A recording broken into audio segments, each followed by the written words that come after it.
Hi, and welcome to today's session on demystifying assessments and top tips for success. My name is Vicki Hallett, and I work in the Junior Talent Programs team at Bank of America. And I'm very pleased to be delivering this session with you all today. And I'm also joined by my colleague as well, Rianne, who I will let introduce herself. Hello everyone and welcome to our session today. My name is Rianne Brown and I also support on the Junior Talent piece here at Bank of America and I cover our GCIB Junior Talent Recruiting, so welcome.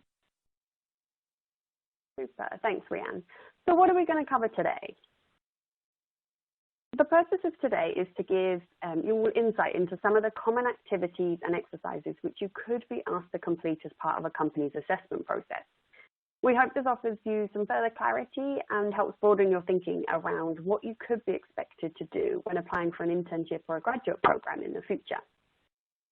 It is important to note, though, that companies often do not have the same processes or exercises, so please do bear that in mind throughout today.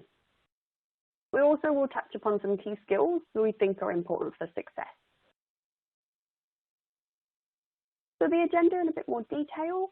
We'll start with a quick exercise to get you thinking and in the right frame of mind for today's topic, before then going into more detail around the possible assessment activities and exercises.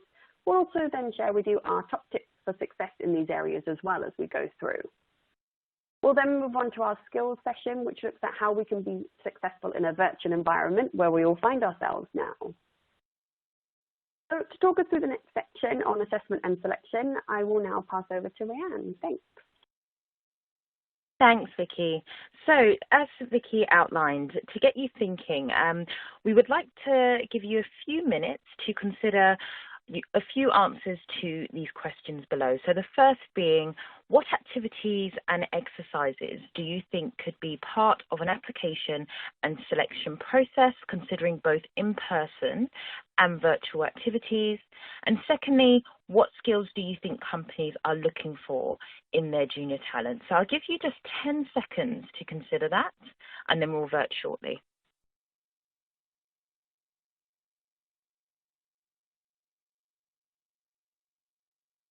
Great. So hopefully that got you thinking essentially about some of the things that we're going to cover a bit further later on down the line in this presentation today. But just wanted to really have you thinking about virtual and in-person application processes and also what organizations are looking for in their junior talent. So moving into activities and exercises. So these are just a brief, I would say, outline of what to expect during the initial assessment and selection process.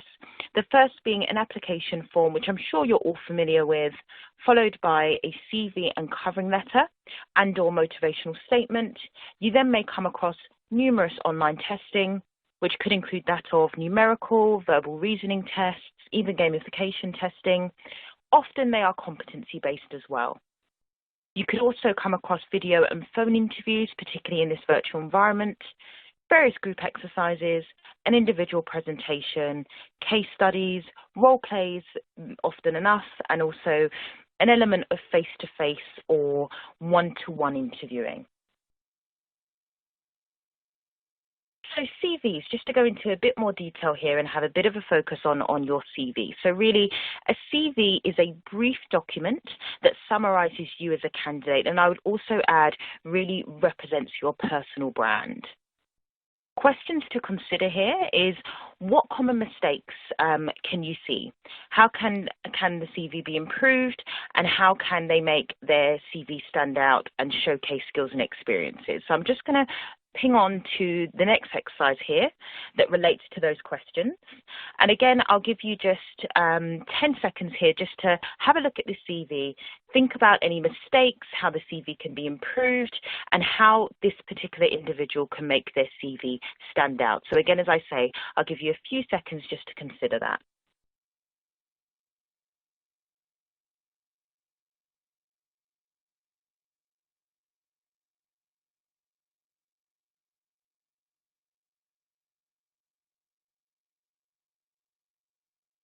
Great. So hopefully you came across a few answers to those questions earlier. I've highlighted just a few errors that we have identified that I'll just go through in a bit more detail. So the first being date of birth. Simply a date of birth is not required on a CV. I would say with personal profile here, more detail could be added. There could be a bit more detail regarding what this particular individual could bring, what skills they have, and have they completed any additional course which will aid them in their chosen career. It's a really good opportunity to, as I say, represent yourself as a strong candidate, and also really deliver your personal brand. Education as well. There's no particular dates on this CV, no institution that should be outlined. Skills, again, could provide us some more detail here. When we're thinking about experience, spelling, which, particular, I would say, line of business did they shadow during their time at Goldman Sachs? There's no dates included, and you would find probably from looking at the CV instantly, there's not a consistency in terms of formatting, which clearly needs to be improved to make it clear and concise and easy to follow. And finally, the interests here. As you can see, under interests, there is nothing, simply. So really, we want to make sure that your CV is filled to completion. So I'll just move on to what we would expect, I would say, from a CV. Using this as a bit of a template, I would say, just a good example of the same candidate CV, but it gives a clearer representation of the individual. So you can see it's easy to follow and read. They are very clear about the dates, so it's easy to see what they've been doing, and they have added some really good detail. Again, this is just an example, but the layout of your CV, again, making sure the formatting is right, as you can see here, and also there's some consistency. Great.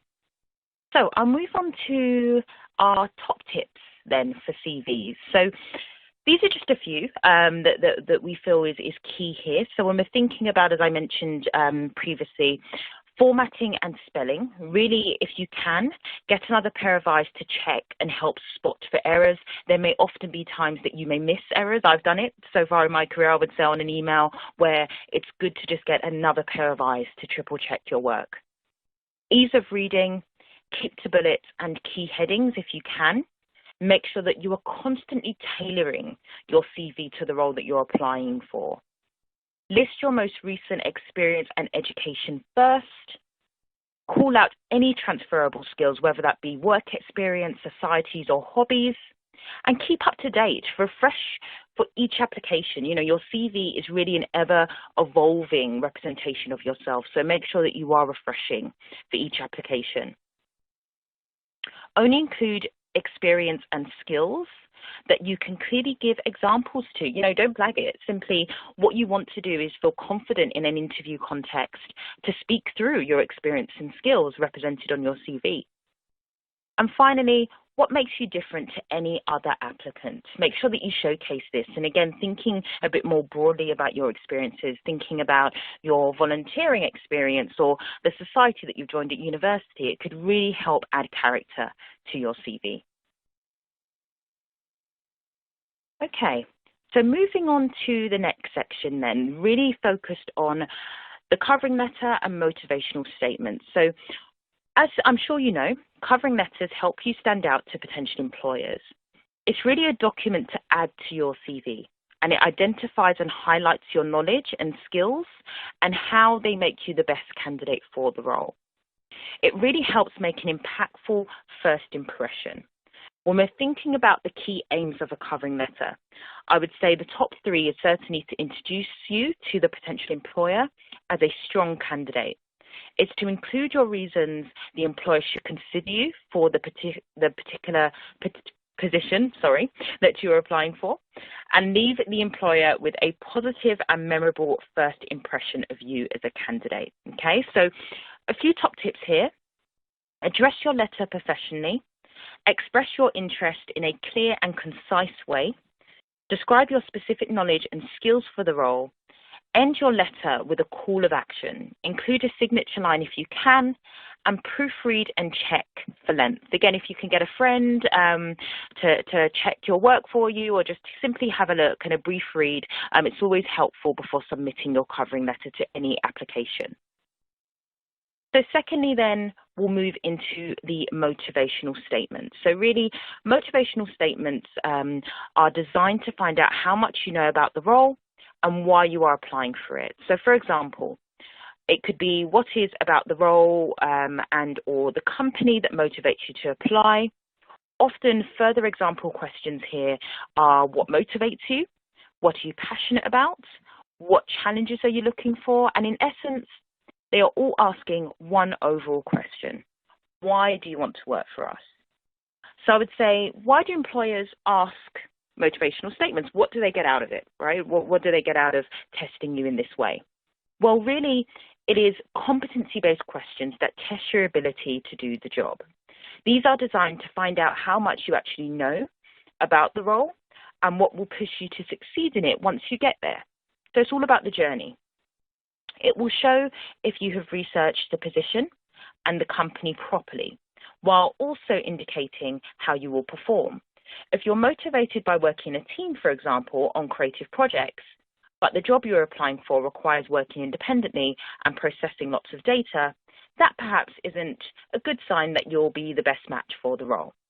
So how to answer motivational questions? So at first, motivational questions can appear very vague, but you can break down your answer and impress following these clear guidelines. So the first being to make it personal. Make sure the answer is about you. Just like answering competency questions, your answer is always stronger when there is evidence included or examples included. So for example, again, instead of saying, I like working in a team, try, I really enjoy my group project at university and was really motivated by the exchange of ideas and creativity, using input from everyone to find the best solution. Secondly, link your answer to the employer. So these questions are definitely not a cut and paste job at all. You need to show your knowledge of the role and also the company you are applying to. What motivates you for one position might not suit you for the next. So take the opportunity to develop and demonstrate that you are fully aware of what the job involves and also that you are a good fit for the company, and further develop your knowledge on the company as well.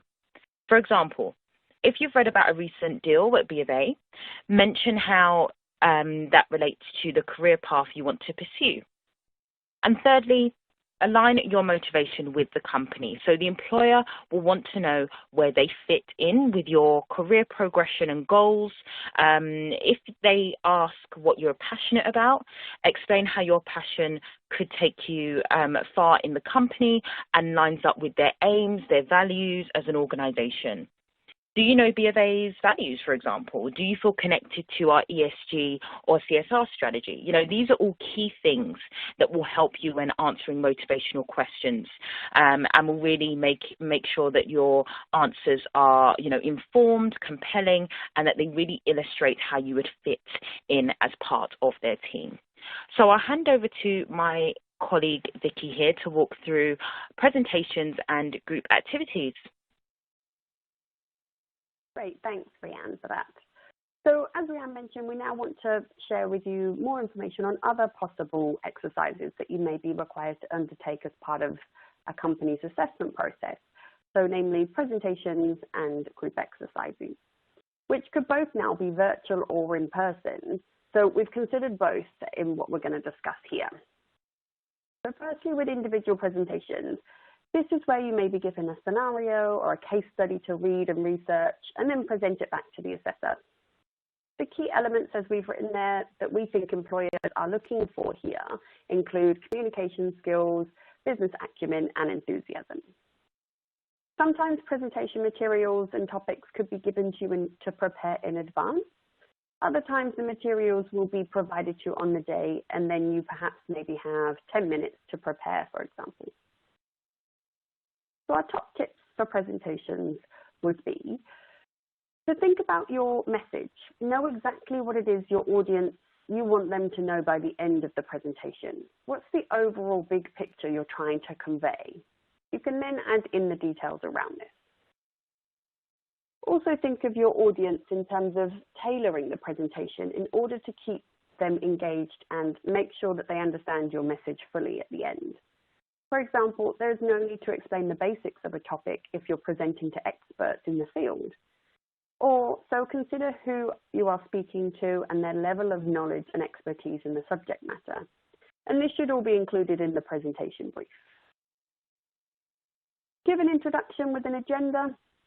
This will help you engage with the audience early on and make sure that the presentation remains focused to the brief that you've been given. It'll also help you stay on track with your thoughts throughout the presentation as well. We suggest having a set of bullet points to refer to rather than reading off a full script the whole time. Or even better is to just have a few main points which you can memorize and then build on them in a natural way during the conversation with your audience. This will be more meaningful and authentic as well. So if you're nervous, it may seem easier to write a whole script down, but sometimes this can cause more anxiety if you miss a specific word or a sentence. You could lose your place in the script, and that might then completely throw you off your presentation. If you're given the presentation brief before your assessment day, do have the pre-prepared material ready, like a PowerPoint slideshow, if that's what they're asking for. Remember that the pre-prepared material and slides are meant to enhance your presentation and what you're saying, not replace it. So keep the slides to a minimum, keep them neat, concise, use color and images versus large blocks of text. As we all know, a picture says 1,000 words and is a lot interesting to look at. So you can build on your slides with what you're saying. Again, if you have time to prepare beforehand, practice with friends or even film yourself and watch it back. The more preparation, the better. Also, a key one, when giving the presentation, remember to slow down. I can guarantee that you are always going faster than you think you are. This is always one that I try and remember as well. Eye contact and body language overall is really important as a way of connecting with your audience and not losing their attention. So extremely important for both in-person and virtual presentations. So think about your positioning, particularly if you are virtual and you prefer to stand up when giving a presentation, as that becomes more natural to you. But can the audience see you? Is the camera in the right angle, for example? Timing is a really big one in terms of presentations and any exercises you're given, really. Make sure that your presentation fits into your allocated time that you've been given. Always refer back to the brief. So perhaps use a stopwatch or your phone to ensure that you remain on time. Do try to wrap up with a brief conclusion. It doesn't need to be very long, just a quick sum up of what you've just talked about to close off your presentation. You may want to offer Q&A at the end if it's in the brief. This is a great chance to engage with your audience again and for them to see how you perform with live questions and how well you've understood what you've just presented. Do be honest. Don't worry if you don't know the answer. You could always say, I will check and come back to you, for example. Not everyone always has the answers, and we often do this in real life as well.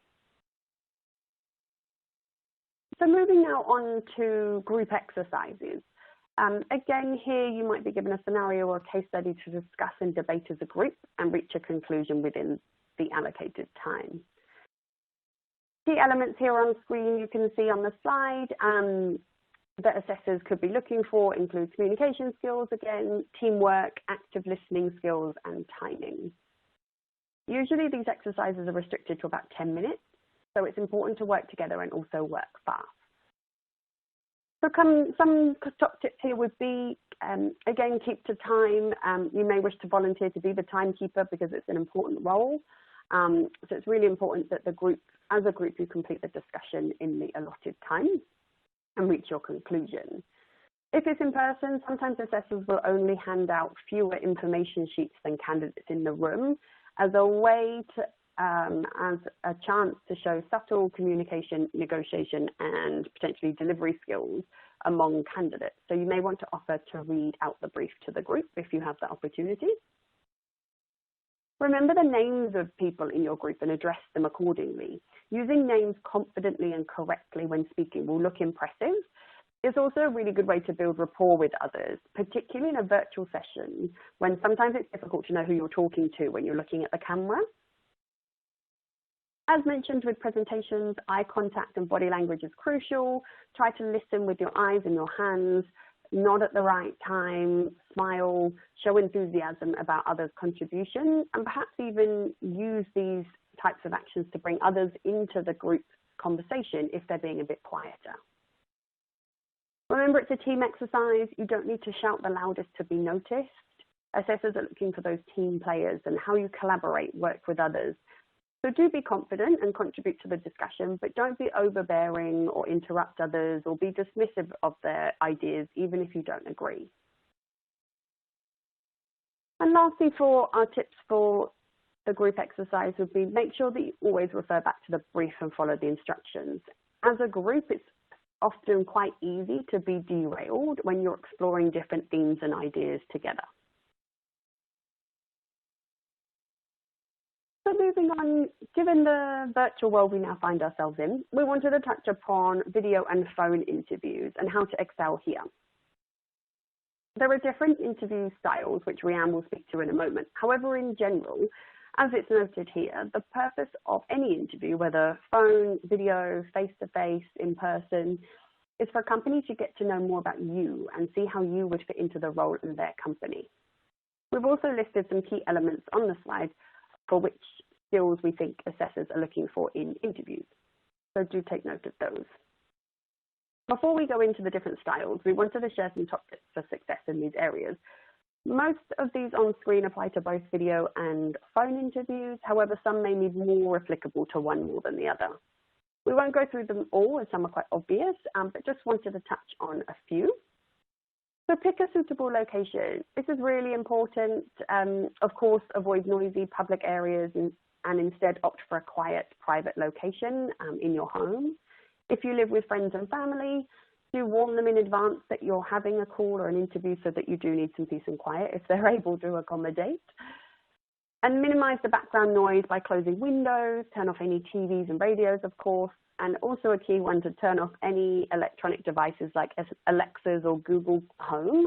And sometimes mine randomly talks to me in the middle of presentations, so you want to avoid that happening. For video interviews in particular, make sure the room that you choose is tidy and clean and it's quite a minimal background so that the interviewer focuses on you versus what's in the background of your screen. So dressing to impress, even for the phone interviews, as it notes here, which may sound strange as the interviewer can't necessarily see you, but dressing for an interview will put you in a professional mindset and will really help to boost your confidence. And you shouldn't treat a telephone interview any differently to a video or an in-person one, and you surely wouldn't turn up to meet a potential employer in your sports clothes or pajamas. So dress to impress on all occasions. Standing up and smiling really helps. So if you smile, even when you're on the phone, you'll ensure that the interviewer hears your enthusiasm from the start. On a phone interview, you may prefer to take the call standing, which might give you an energy boost and a bit more confidence. But of course, for a video interview, this would be a bit different as you want to ensure eye contact the whole time, so you'll no doubt be sitting at a table looking at your screen. Refer to your notes sparingly. So again, a bit like we talked about with presentations, you might want to have notes to hand that you've made. And one of the great advantages of being on the telephone is that you could have them to the side and your interviewer will not see. But don't rely on them too heavily, as the interviewer may hear you rustling papers and will be able to tell if you're reciting answers from pre-prepared materials. If you would prefer to have some notes, we suggest again to have concise bullet points as sort of a prompt versus having a script. This will keep, again, the interview style quite conversational and natural.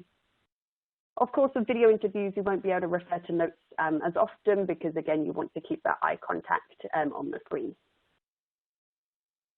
In a similar vein, take notes if you're comfortable about multitasking and jotting down some useful information that could be helpful if you have a second interview that you want to remember. But again, you don't want to appear disinterested if you're looking away from the screen too much, frantically writing things down and missing the conversation or the next question. So do think about those things carefully if you would like to try them. Video specific in terms of body language. Again, interviewers will be looking for you to make good eye contact, smile, listen, nod at the right time, generally appear interested in what they're saying. So to help you do this, make sure that your camera is at eye level and you should be looking at the camera versus the person on the screen. Avoid slouching, things like that, moving around too much, touching your clothes, your hair, etc., which sometimes is quite common if you're nervous, but do try and limit your moving around as much as possible. And at the bottom, we've mentioned about getting technical as well. So what we mean by this is suggest a few days before the interview, test your computer, your camera, any software you've been asked to download beforehand. Make sure that the picture is clear and the sound quality is good. Obviously on the day, make sure everything's fully charged and plugged in, as you don't want the battery to run out in the middle of your interview. If there are any technical glitches, for example, you can't hear your interviewer on the video interview, don't struggle through, as you obviously want to make your best performance. So mention the problem, it might be easily fixed, or you might need to just dial back in again. But don't be afraid to ask those questions. So that's for video and phone interviews. So I'd now like to pass over to Rianne to share a bit more on the different interview styles with us. Thank you, Vicki.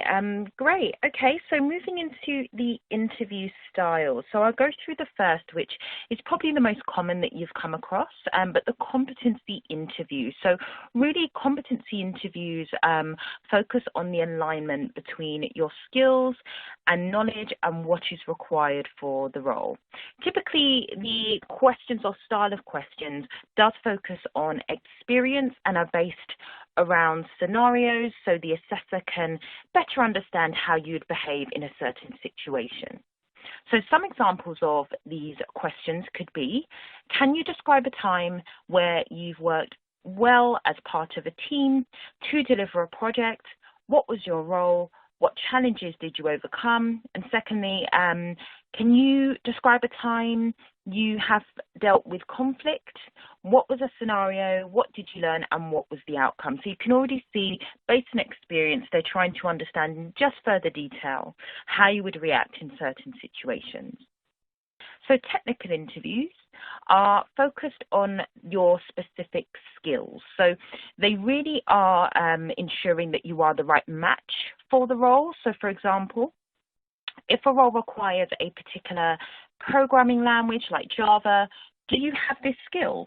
Can you excel in these interviews by reading the job description to further understand what skills are required, and ensuring you are able to show that you have these desired skills and knowledge using examples. Often also technical interviews may require some form of assessment, for example, a coding test or a modeling test. So just to give you a flavor of what to expect regarding technical interviews. Thirdly, we have our values-based interviewing. So our values-based interviews are interviews which focus on checking your values match those of the company. So similar to what we mentioned before, do you understand or have you researched regarding an organization's value statements and really culturally what they stand for? So ensure to do your research on the company and make sure that in some ways, your values align or in some ways align with theirs or vice versa. Consider a strong answer to questions such as, how do you feel you align with our firm's value statements? Other than just, they match my values, I just do. You want to make sure that there is a concrete answer that really covers off, why you would be interested in that organization from a cultural value statement perspective. So moving into our strengths-based interviews. So strengths-based interviews are really interviews that are becoming increasingly popular with companies, but it can be quite tricky. So essentially they are designed to better understand what you see as your strengths. So for example, what you're good at, therefore what kind of role or type of role would you best be suited for. They are very difficult to plan for in advance, and these are the type of questions whereby often they are based on, or the way in which we evaluate candidates is all based on potential. So here are some top tips on how to navigate the strengths-based interviewing. So look at the desired strengths and skills listed in the job description that you've applied for. Can you align your own strengths to them? Secondly, really think and consider what your strengths are. During an interview, it's better to focus on your genuine talents instead of what you think you're good at or what you think the company may be looking for. Strengths interviews do not require you to use examples to back up your strengths. However, you would certainly in some ways draw on past experiences and use relevant examples to add value to your responses. Some example questions that you may come across with strengths-based interviewing could be, do you think this role would play into your strengths and why? How do you stay motivated? What are you good at? What do you enjoy doing the least? And describe a successful day and what made it successful. So you can see the tone is all thinking about potential when we're assessing strengths-based or assessing candidates via strengths-based interviewing. So moving into our next session, and hopefully this will just give you a further, flavour into really the key competencies that we are looking for as part of the assessment and selection process. So you can already see I've outlined a few on the screen here, covering that of leadership, teamwork, problem solving and analytical skills, and a client or customer focus. I would like to just take a moment to pull out one in particular, which is really focused on communication and professional presence. So this is so important in the virtual world we now find ourselves in. Your body and tone of even voice on the phone or via a video interview is certainly something that you want to be aware of. This is also particularly important when networking, whether it be in person or virtually. Remember to introduce yourself. Where are you and what are you studying? Before going in directly to the conversation. Consider it as your 10-second elevator pitch, which is a great way to build a rapport with others in the room. So I'll now hand over back to my colleague Vicki to walk you through our top communication tips. Great, thanks Rhiannon for that. And as Rhiannon just mentioned, communication and professional presence is key, particularly for the virtual world, which can be more challenging. So we wanted to share these top tips with you to consider. So we'll just run through a few relatively quickly. So being simple, but breathing, taking a deep breath before you start can transform your speech and settle your nerves and help you remain composed throughout the conversation. Being coherent, so speaking slowly and to the point. Try to be as concise as possible and avoid going off topic. Thinking about the structure of what you say can help, although appreciate that's difficult when you have a short time to respond, for example, in an interview question. Owning your digital space, so sit up, look interested, positive, use those hand gestures we were talking about for emphasis in what you're saying. Eye contact, as we've mentioned a few times, is extremely important across all exercises. And speaking with style, so being sort of passionate and confident in what you're saying will make your answers stand out to the person that you're speaking to.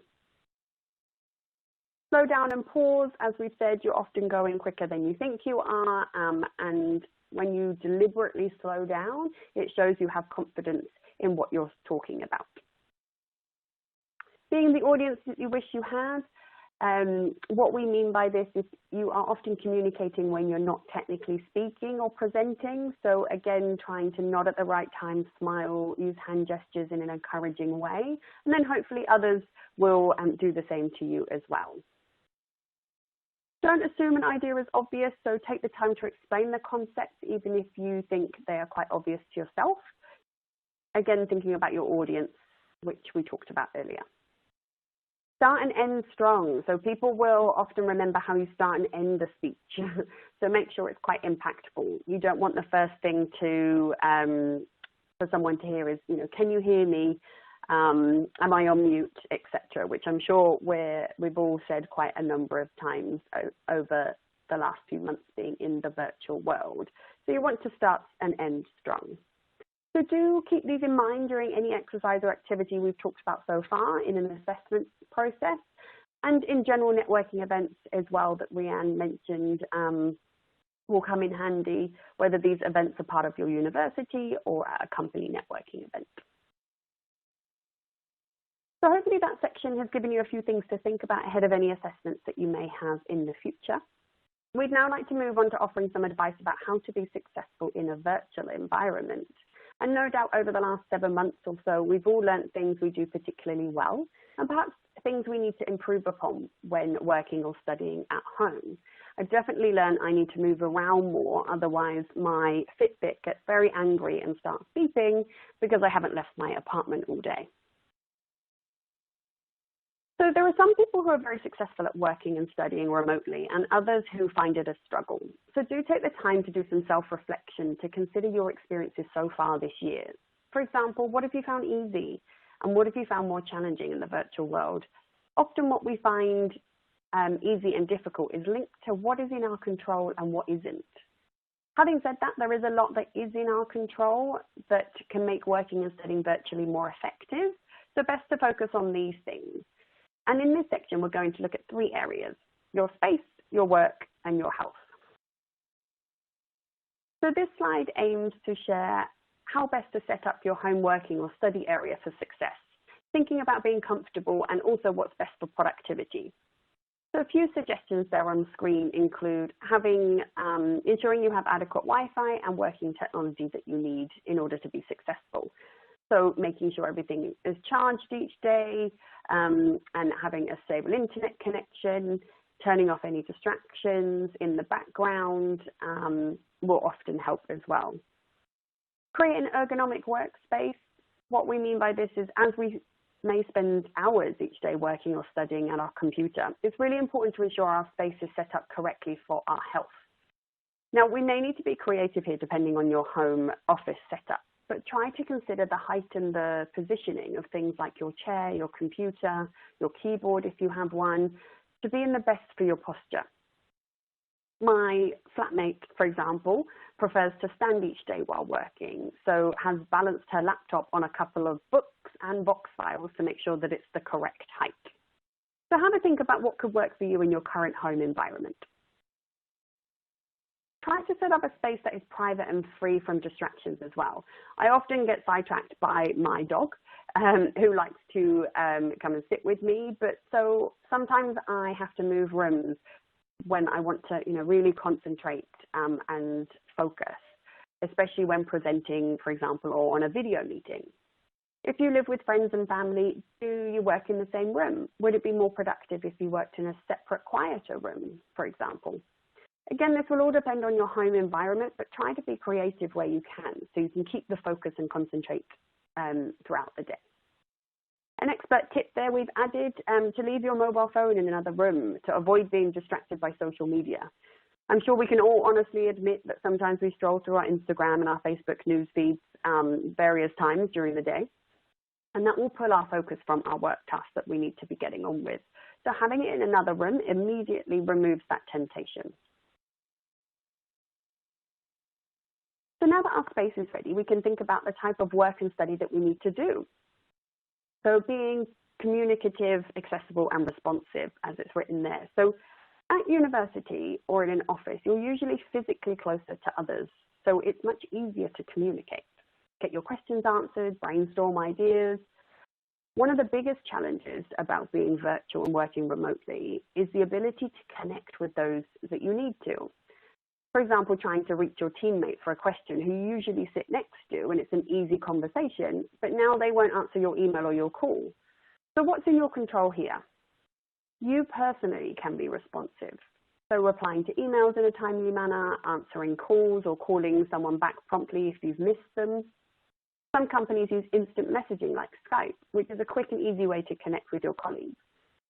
Your manager can help give you guidance on this as well and throughout any internship or graduate programs. And at university, perhaps your tutors and professors can help with guidance on that as well. In general, we all need to be more proactive, more deliberate, and make more of an effort to keep our networks, both professional and personal, alive in a virtual environment. So do think about your different communication options. Actively participate in meetings. Being present and actively participating is really important. It's all too easy to try and multitask. And I admit I sometimes do this and do need to stop as it's not very effective.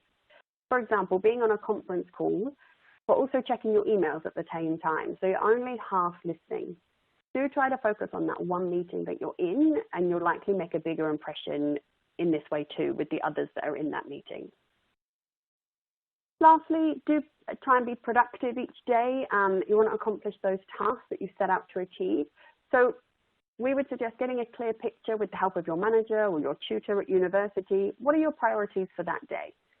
It's very easy to get sidetracked and feel like you haven't ticked anything off your list. So being quite methodical and having lists and being organized will help here. Another expert tip here is about taking cues from your colleagues and your managers of whether to turn on your webcam if you have one in meetings. So we would suggest each day getting ready to show up on screen so you're not caught out in your sports clothes. And then lastly, we wanted to touch on your health and why this is important in the virtual world. When in an office or at university, there's some degree of physical activity naturally built into your day, whether that's walking to and from meetings or lectures, coffee breaks, going to lunch, going to see your colleague that sits across the floor, all very natural. At your home office, you need to be more deliberate. So let's look at a few suggestions on how we can develop and maintain a routine that can help keep your body and mind active and healthy. So set a routine. So set your start and end times, your breaks, your lunch. For example, start at 9 a.m., have a coffee break at 10:30, lunch at 1 with a quick walk, log off at 6. It's very easy to wake up and roll out of bed, start work 5 minutes later, and then stay there all day and potentially into the evening, which of course we don't want to happen. So scheduling will really help build that structure into your day to try and separate that work life and home life, even though you're in the same space. So building time to stretch, take a walk, get some vitamin D, find ways to move throughout the day, whether that's a walk or a gym class at lunch or a walk around your flat while you're on a call, which doesn't require you to be at your computer. This also helps with your focus and what we talked about being present in that one meeting. So you won't be sidetracked by your emails if you're walking around, your flat while on the call. I do this sometimes when I'm on a call that doesn't require me to look at a screen. I often walk around my balcony to get that well-needed fresh air and helps me focus on the call as well. So do consider this every day. What are your opportunities to move, to stretch, to get outside? And thirdly, we suggest setting aside maybe 5-10 minutes a day to practice mindfulness. If you're not familiar with mindfulness, it's essentially a mental state that you can achieve by focusing on the present moment whilst calmly acknowledging and accepting your feelings, thoughts, and body. It is used as a therapeutic technique and stress relief. There are a lot of resources online that you might have seen already. There's various apps, for example. I'd recommend you really try out if you haven't before. Working and studying online or remotely is very intense. And so it's crucial for us to set aside time to look after ourselves, both mentally and physically. And mindfulness could be a way to do this. So do have a go and see how it could help you. And with that does bring us to the end of today's session. It's been really great to have this opportunity to share these topics with you. We do hope that you found today helpful. If you'd like to keep in touch and stay up to date with all the Bank of America news, please do visit our LinkedIn page and Twitter handle that's now on this slide. And also shown here is our junior talent email address in case you'd like to get in touch directly. We thank you again for your time. It's been really great to connect and wish you a wonderful rest of the day. Thanks very much.